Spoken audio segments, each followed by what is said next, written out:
Class 10 CBSE board, Bengali subject, code number 005। তোমাদের বাংলায় বাক্য পরিবর্তন একটা চ্যাপ্টার রয়েছে বাংলা গ্রামারে, ঠিক আছে? সেই বাক্য পরিবর্তনের মধ্যে তোমাদের গঠনগত পরিবর্তনটা পরীক্ষায় রয়েছে। সেই গঠনগত বাক্য পরিবর্তন মানে সরল বাক্য, জটিল বাক্য, যৌগিক বাক্য, এই যে গঠনগত এই বাক্যগুলোর মধ্যে যে পরিবর্তন হয়, এই পরিবর্তনে কিছু উদাহরণ আমি নিয়ে এসেছি। তোমরা একটু স্ক্রিনশট নিয়ে নাও। উদাহরণগুলো পরীক্ষার জন্য খুব ইম্পর্টেন্ট, ঠিক আছে? পরীক্ষায় এই উদাহরণগুলো ভালো করে একটু দেখে যাবে। হ্যাঁ, আশা করি তোমাদের সমস্যা হবে না। এই উদাহরণগুলো একটু দেখে যাবে, তাহলে তোমরা পরীক্ষায় ভালো রেজাল্ট করতে পারবে এবং লিখতে পারবে। মানে যত ধরনের বাক্য হতে পারে সবকটারই একটা আমি নিয়ে এসেছি।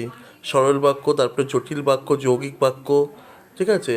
যত ধরনের বাক্য মানে মানে বাক্য আসতে পারে আর কি, পরীক্ষায় যেরকম ধরনের আসে সব রকমেরই আমি এখানে নিয়ে এসেছি। তবে মানে এটাই না এই বাক্যগুলোই হুবহু কমন পাবে, এরকম ধরনের বাক্য তোমরা কমন পেতে পারো, ঠিক আছে? তোমরা একটু ভালো করে এগুলো একটু দেখে যেও, ঠিক আছে? তাহলে বাক্যের গঠনগত দিকটাও বুঝতে পারবে এবং তোমরা বাক্য পরিবর্তনটা খুব সুন্দর করে করতে পারবে, ঠিক আছে? আমি আশা রাখবো তোমরা এই ভিডিওটা থেকে খুব যথেষ্ট বেনিফিটেড হবে।